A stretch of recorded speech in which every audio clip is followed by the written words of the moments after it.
Voici une de mes anciennes vidéos, censurée sur YouTube, qui reprend l'histoire de la privatisation de TF1. TF1 sera privatisé, l'importance de son audience lui permettra de faire face à la concurrence, tout en supportant un niveau d'obligation de contribution à la création au moins égal au niveau actuel. Il faut que vous soyez un petit peu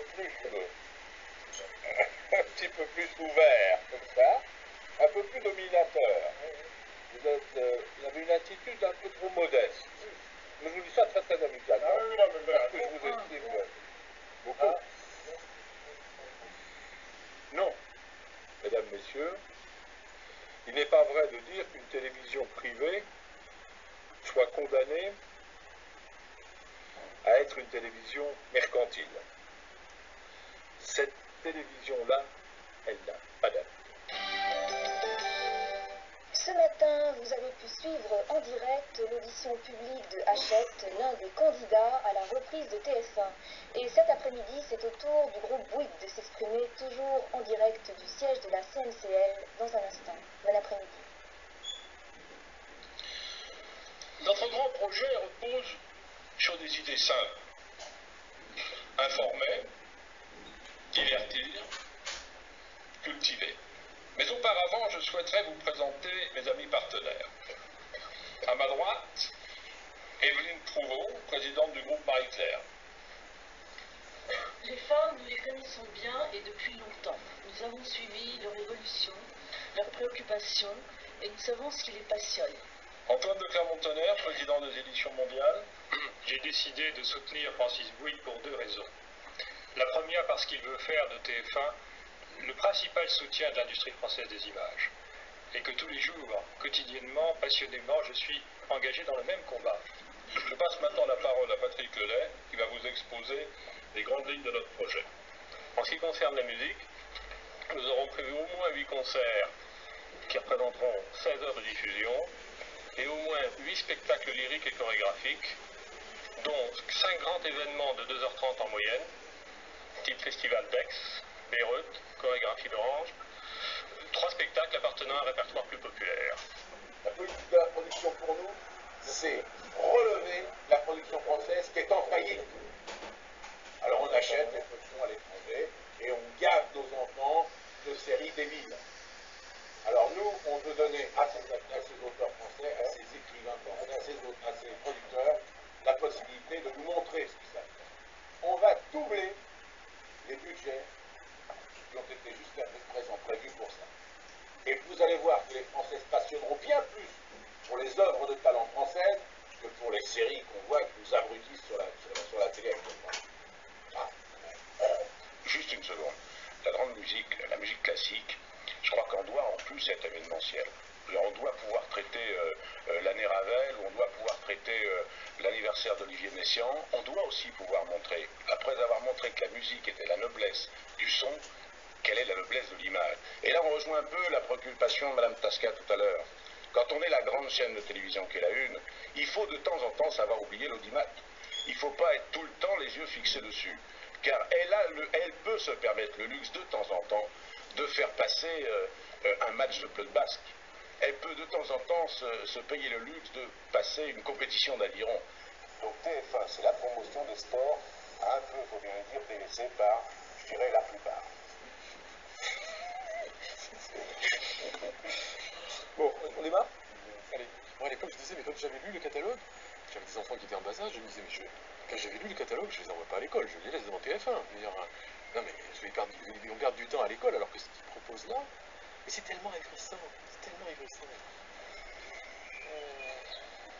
Distraire par des dessins animés racontant l'histoire de notre pays, celle de l'Europe, c'est l'école, ça, non? Initier de façon amusante et vivante à l'orthographe, au raisonnement et à l'informatique. Le lien est amusant. Alors, Monsieur le ministre, le mudisant culturel auquel vous tenez beaucoup apparemment, soit un petit peu disparaisse au profit d'un mudisant économique, car il y a moins de monde pour acheter. Oui, alors c'est la raison d'ailleurs pourquoi nous avons fixé par exemple 10 ans à l'autorisation d'émettre pour TF1, c'est bien pour qu'il y ait une épée de Damoclès qui soit suspendue sur les candidats pour qu'ils appliquent les engagements qu'ils vont prendre. 10 ans qui font très peur, participe également à la grande crainte du rachat. C'est vrai, mais on ne peut pas en même temps demander des engagements, et notamment des engagements culturels. Je pense à la protection du cinéma, je pense à la production d'œuvres lyriques, de musique, danse, théâtre, etc. On ne peut pas demander tous ces engagements culturels et en même temps, s'ils ne sont pas appliqués, ne pas avoir de sanctions. Or, il y a une sanction là, c'est effectivement qu'au bout de 10 ans, l'autorisation pourrait ne pas être renouvelée. TF1, c'est fait. La CNCL a fait son choix. Cet après-midi, elle a attribué la première chaîne de télévision au groupe Bouygues. Vous remarquerez, en vous souhaitant la bienvenue sur le plateau de la Une, que je porte encore le casque de TF1, mais dès demain, c'est prévu, le casque de la privatisation. Le numéro 1 des travaux publics en France et dans le monde entier, Francis Bouygues, avait nommé un de ses plus proches collaborateurs, Patrick Levier, à la tête de la chaîne privatisée. Et ce dernier expliquera dans une émission de télévision pourquoi le groupe Bouygues avait tenu absolument à acheter la concession de la première chaîne française. Mais à l'époque, c'était très cher. Et alors, le lendemain matin, je vais voir Francis Bouygues à 8h, comme d'habitude, dans le bureau, et je lui dis, vous avez vu le prix? Vous savez, c'est très très cher.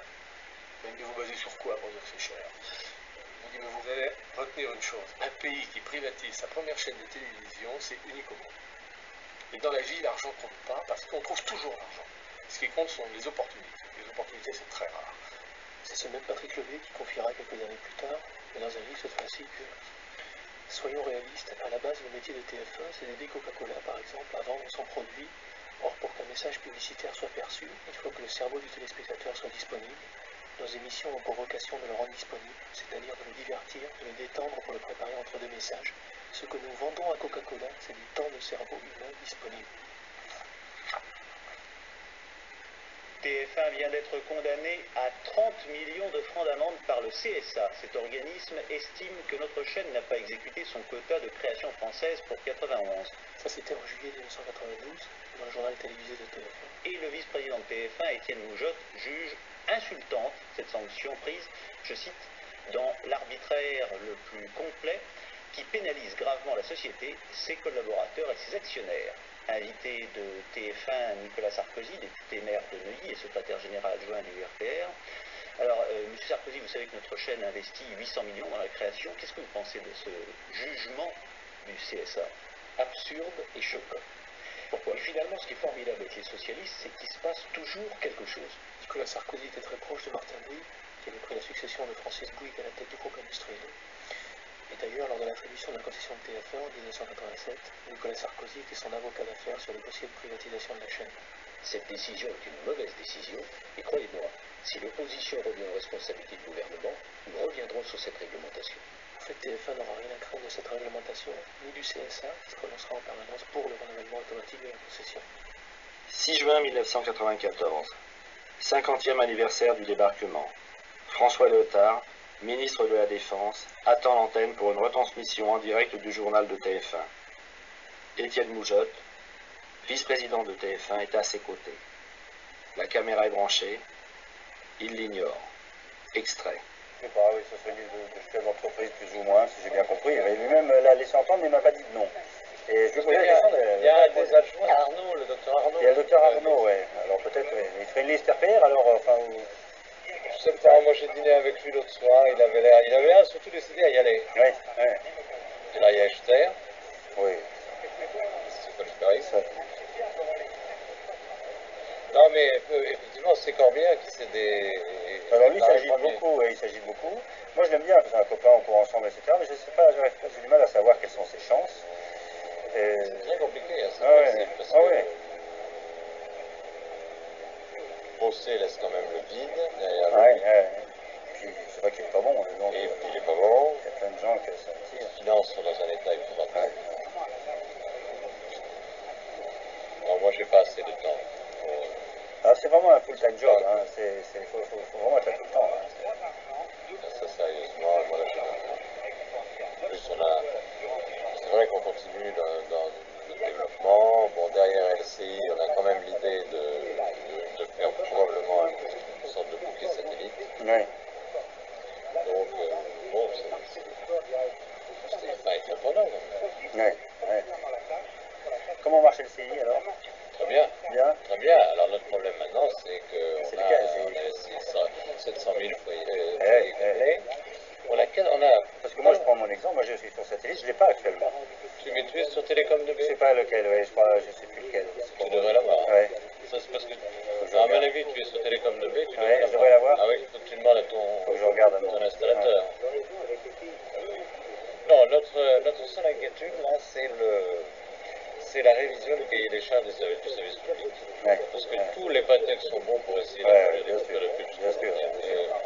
Ah oui, j'ai eu Patrick au téléphone. T'as dit, oui. Ça...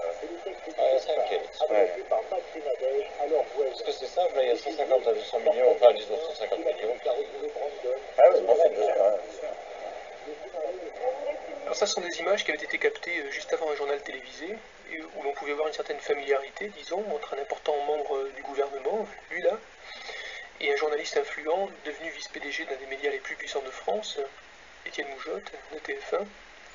C'est le Canard enchaîné qui avait dévoilé l'existence de cette conversation, évoquée ensuite par d'autres journaux de presse écrite, ainsi que par une station de radio, puis reprise par ce magazine, mais qui n'était passée sur aucune chaîne de télévision en France. Jean-Claude Raspiaja, c'était un journaliste que j'avais croisé quelques années plus tôt, alors qu'il travaillait à Télérama. Et c'est pour ce journal qu'il avait interviewé le numéro 1 de TF1, Patrick Lelay, 10 ans après la privatisation de la chaîne, sur les promesses non tenues par TF1. Je me souviens qu'à un moment, je lui ai dit, mais on n'est pas venu à 6h du matin avec un pistolet sur la tempe pour vous dire, vous allez prendre TF1. Vous aviez envie de TF1, vous vouliez prendre TF1, vous avez fait des promesses incroyables. 10 ans après, c'est un peu normal, puisque la représentation nationale ne semble pas vouloir le faire. C'est pas intéressant que, comme journaliste, on vienne nous voir en disant 10 ans après, voilà, vous aviez dit ça. Il avait l'air très très énervé qu'un journaliste vienne lui demander des comptes. Parce que personne n'avait fait le faire. Ben, en tout cas, on était visiblement les premiers, ce qui était un truc de pur bon sens. Quoi. Voilà, vous avez dit ça, pourquoi on l'avait pas fait. Quoi. Et alors ça a duré 2 heures, c'était très très violent. Enfin, et à la fin, ça s'est terminé comment? À la fin, ça s'est terminé d'une façon assez marrante. Il a serré la main à mes deux chefs. Il a refusé de me serrer la main. On est descendu au parking. Et là, le directeur de la communication de l'époque nous a accompagnés. Et dans l'ascenseur, il nous dit bon, demain matin, on va faire un débriefing avec Patrick et Étienne. Et on vous dira ce qu'il en est. Sous-entendu, est-ce qu'on accepte que l'entretien soit... Bon, nous, on se marrant un peu, parce qu'on trouvait que c'était quand même une drôle de formule. Quoi. Et le lendemain matin, ça n'a pas loupé. Il nous appelle, le directeur de la communication, en nous disant voilà, on a fait un débriefing avec Étienne et Patrick, et naturellement, cet entretien n'a jamais eu lieu, et on ne s'est jamais vu. Ils sont bien d'accord. Et on lui a dit non. Non seulement on n'est pas d'accord, mais on va même faire la couverture avec, et voilà. Est-ce que, 20 ans après, vous seriez toujours d'accord pour privatiser TF1? Alors, si vous me laissez quelques instants, je vais vous dire, je pense... Question très importante. Bien sûr, non, mais je crois que je ne regrette pas de l'avoir fait. Ce que je regrette, c'est ce qui en a été fait. C'est pas la même chose. On parlait de mieux-disant culturel. Oui, parce qu'on a essayé d'imposer des choses. L'image qu'on a vue entre Bourges et Bouygues était extraordinaire. Mais quand je vois la première compagnie, je suis pas très à l'aise. Pas très franchement, j'ai un peu honte. J'ai un peu honte. Je me dis, mais c'est pas ça que je voulais. Vraiment, je vous le dis. Hein. La première compagnie, c'était une émission de TF1 où on enfermait des célébrités dans un camp militaire en Guyane pour leur mener la vie dure. Et moi, j'aimais bien ça. Arnaud Montebourg était député à l'Assemblée nationale, et avant cela, à l'époque où il était avocat dans les années 90, il s'était battu contre le renouvellement automatique de la concession de TF1, et il avait perdu. Il faut toujours rappeler que le domaine public hertzien, c'est-à-dire les ondes, appartiennent à tous les Français, et qu'on décide de les concéder, comme par exemple quand nous avons des routes, nous concédons à des sociétés privées le soin de gérer des lignes d'autobus, des lignes de tramway. Mais c'est la même chose, le droit d'émettre sur le domaine public, c'est un bien public qui appartient à tous les Français. Et franchement, le mieux-disant culturel de la maison Bouygues, c'était quand même une catastrophe, puisque à l'époque, ils avaient eux-mêmes violé un cahier des charges, non respecté leurs promesses, au point que les condamnations du CSA étaient tombées à Gravelines. Alors, si vous arriviez au pouvoir, vous demanderiez à ce que TF1 n'ait pas sa concession en renouvellement automatique? Ah oui, il faut considérer qu'il n'y a pas de droit acquis à pouvoir faire de l'argent sur le bien public. C'est forcément et structurellement précaire. En fait, il disait ça pour faire plaisir. Sa position n'engageait pas son parti, le Parti Socialiste.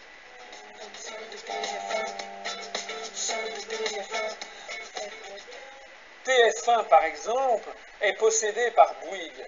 Alors on entend les gens de gauche dire « Ah, on voit Sarkozy sur TF1 parce que Sarkozy est l'ami de Bouygues. » Mais ne vous inquiétez pas, Sarkozy est l'ami de Bouygues, mais Bouygues, il est l'ami aussi de François Hollande, de Moscovici, il est l'ami de tout le monde. Le problème, il n'est pas là. Le problème, c'est que le Bouygues est possédé à hauteur de 20% de son capital par Capital Research and Management American Funds, qui est un fonds de pension qui gère notamment les pensions, les retraites des fonctionnaires de Californie.